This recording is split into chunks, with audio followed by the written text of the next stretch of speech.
everybody. I'm Sandy. And I'm Debbie.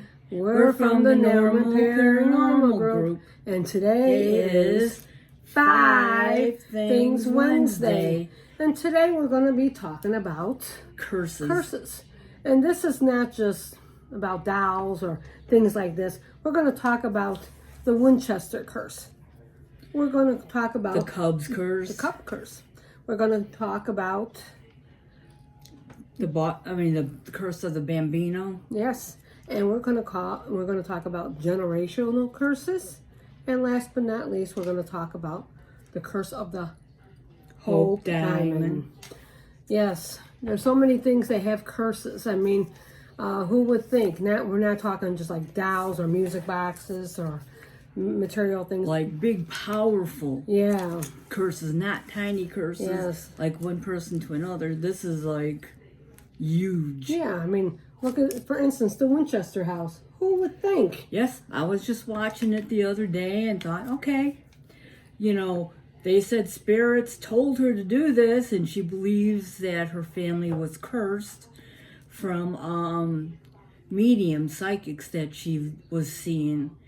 And that started the beginning of the Winchester house. And she was plagued with that her whole life because she believed in one thing that it just enveloped her whole life. Yeah, so that she's got to make different passageways, all these doors. It might lead nowhere. Might lead somewhere, but it might lead nowhere. And do you think everything is found yet? No. Actually, to this day, they're finding new rooms and new passageways and stairwells. It's so sad that she was haunted by this curse. All right, the next thing everybody knows, of course, is the Cubs curse. The goat. Yep. Billy Goat. Who would think? Billy Sandus was the owner in 1945, brought his Billy Goat to the park. Well, guess what? I mean, you could bring your dogs to the park now, but you couldn't bring your Billy Goat. So, who would think? And what happens? He was angry. He put a curse on the Cubs. That's right. Yep. So they would not win. It took him decades to win. You could go into the Billy Goat Tavern there. It's not cursed. No. There's not even a ghost in there. No. But that's the other thing. And the other one, who would believe the curse of the Bambino? Who would think? And he was traded from Boston to the Yankees. And who would thought that who would think that they charged him with putting a curse on him? And he was finally, like in 1919, when he was traded to the Yankees, and he put a curse on the whole Boston, so they took it serious. All of Boston, so he figures it took him 85 years to win. But they actually, they decided to drop the charges. Yeah. In 1919, Who would think you could get arrested for a curse? Oh my God. Who would think? He had to be cleared from that. And generational curses. Yeah. Well, I'm one that believes in generational curses. Yes. I really do. I think the sins of the father go on to the children. I really believe that back then they practiced that stuff. I mean, it goes back to the pagans and that. Yeah, I mean, back then, if you did something against the family, you were cursed. Yeah, you had witches who put curses on you. You had the gypsies. Family, yeah. You ever hear the Italian curse? That's why they wear the little Italian horn and the fingers that go down. Yeah. So if someone puts a curse on you, it goes straight down to the ground instead of sticking to you.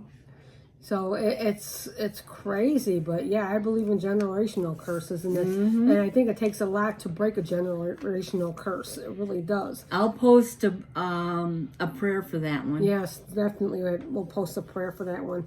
And last but not least, who would think the Hope Diamond? It was stolen in India from the idol Sita. And it was stolen during the French Revolutionary War in 1792. So that there was a curse put on it because I said this belonged to an idol, A religious idol. a religious idol that they to worship. India. That they worship. So bad luck followed this diamond. Even the mailman who delivered it died. It was sad. It was just sad things. So, do you believe in curses? I mean, I'm not talking again dolls or objects you have in your house. Well, I'll give you a short story.